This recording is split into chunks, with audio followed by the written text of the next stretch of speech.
So I say, well, everyone's not creative, and everybody goes, oh, that's terrible. It's like, it's not so terrible. It's not self-evident that you would curse someone with high levels of creativity.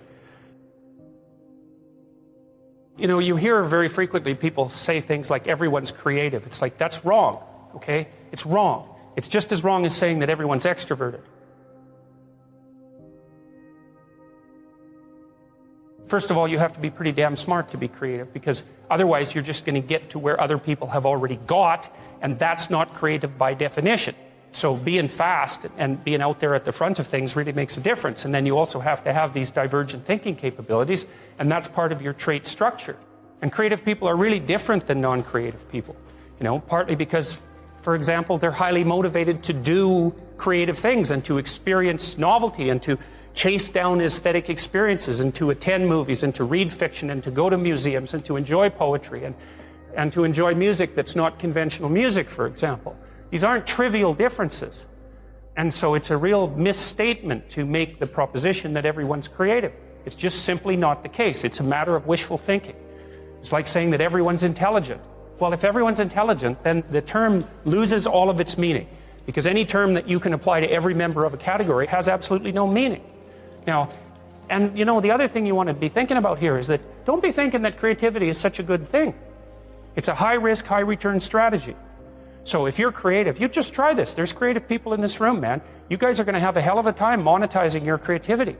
It's virtually impossible. It's really, really difficult because, first of all, let's say you make an original product. You think the world will beat a pathway to your door if you build a better mousetrap. It's like, that's complete rubbish.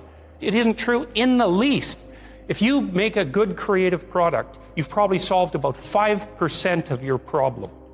Because then you have marketing, which is insanely difficult, and then you have sales, and then you have customer support, and then you have to build an organization. And if it's really novel, you have to tell people what the hell the thing is.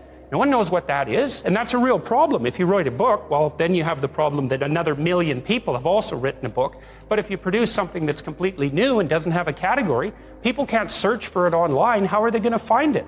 And then you have pricing problems, and it's really unbelievably difficult to produce something creative and then monetize it. And even worse, if you're the creative person, let's say you have a spectacular invention, you've got no money, right? You've got no customers. Those are big problems. And so maybe you go and you find a venture capitalist. We start with family and friends, because that's how it works. You raise money for your product. You raise money from your family and friends. That's assuming you have family and friends that have some money and that they're going to give it to you. And most people aren't in that situation. So it's a terrible barrier right off the bat. And then, of course, you're putting your family and friends at substantial financial risk, because the probability that your stupid idea is going to make money is virtually zero, even if it's a really brilliant idea. And so then let's say, well, you get past family and friends and you get venture capitalists involved, because that's often the next step. There's steps in building a business. Family and friends, angel investor, that's some rich guy that you've happened to meet, some man or some way who's into this sort of thing and is willing to provide you with some money to get your product off the ground. Well, how much of your product is that person going to take? Well, most of it. Most of it. And no wonder, because, you know, you don't have any money. How are you going to bargain for control over your product? He'll just say, well, do you want the money or not? And if your answer is no, then he'll go and do something else with his money. It's not like there's no shortage of things that you can do with your money. There's a million things you can do with it. So you're not in a great bargaining position. And then if you get venture capitalists involved, they'll take another big chunk, and maybe if they're not very straight with you, they'll just throw you out, because maybe by that point in the company's development, you're nothing but a pain in the neck, because what do you know about marketing and sales and customer service and building an organization and running a business? Like, you don't have a clue, so why do they need you?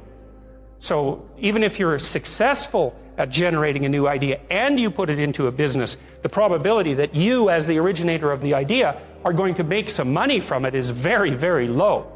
So don't be thinking that creativity is something you would want to curse yourself with. Now, you know, it's not all bad, because it opens up avenues of experience for creative people that aren't available to people who aren't creative. But it definitely is a high-risk, high-return strategy. You know, so the overwhelming probability is that you will fail. But a small proportion of creative people succeed spectacularly. And so it's like a lottery in some sense. You're probably going to lose. But if you don't lose, you could win big. And that keeps a lot of creative people going. But also, they don't really have much choice in it, because If you're a creative person, you're like a fruit tree that's bearing fruit. You can suppress it, but it's very bad for you. You know, the creative people I've worked with is if they're not creative, they're miserable, so they have to do it. You know, there's real joy and pleasure in it and psychological utility, but it's certainly not a conservative strategy for moving forward through life. And, you know, whenever I talk to people who are creative, and you guys should listen to this because I know what I'm talking about.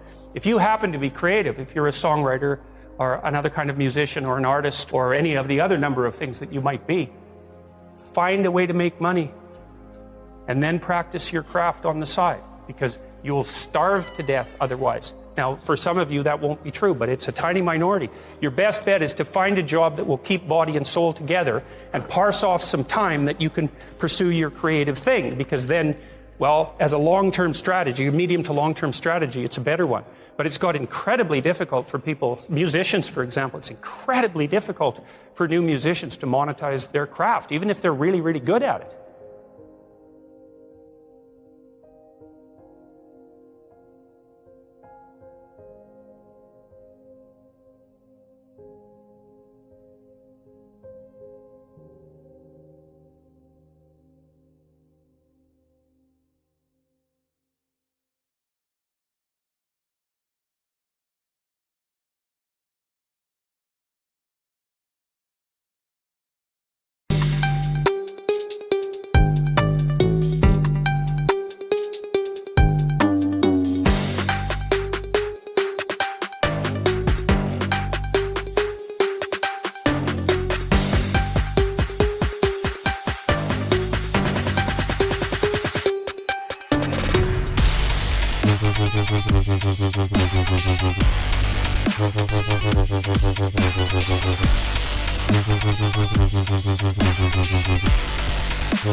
feel calm.